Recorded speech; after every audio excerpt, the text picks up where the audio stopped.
எந்த ஒரு விஷயத்தையும் பிளான் பண்ணி பண்ணணும். பிளான் பண்ணாம பண்ணா சொதப்பிரும்பாங்க. நான் பிளான் பண்ணியே சொதப்பிட்டேங்க.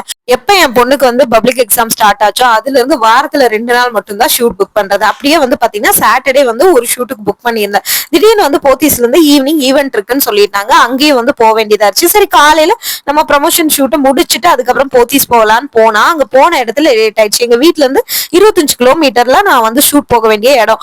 அப் அண்ட் டவுன் 50 கிலோமீட்டர். அங்கேயே வந்து பாத்தீங்கன்னா 4:30 ஆயிடுச்சு. 5 o'clock நான் போத்தீஸ்ல இருக்கணும். வேற வழி இல்லாம வந்து என் ஃப்ரெண்டு வீட்டுக்கு வந்து அங்க வந்து ஃப்ரெஷ் அப் ஆகி அவங்க ட்ரெஸ்ஸையும் மாட்டிட்டு போத்தீஸ்க்கு நாங்க 2 பேரும் போயிட்டு ஈவெண்ட்டை முடிச்சுட்டு அங்க கிஃப்ட் கூட கொடுத்தாங்க. அதை வீட்டுக்கு வாங்கிட்டு வந்தேன். வீட்டுக்கு வரும்போது வீட்டுக்கு தேவையான ஸ்நாக்ஸ், மளிகை சாமானம் இதெல்லாம் கொஞ்சம் வாங்கிட்டு வந்துட்டு அந்த கிஃப்டையும் வந்து கையோட பிரிச்சுட்டேன். இப்ப நான் போட்டிருக்கிற டாப் வந்து என் ஃப்ரெண்டோடது. வீட்டுக்குள்ள வந்தோன்னே என் பொண்ணு, என்னம்மா காலையில ஒரு ட்ரெஸ்ல போனீங்க, இப்போ ஒரு ட்ரெஸ்ல வரீங்க அப்படின்னு சொன்னா.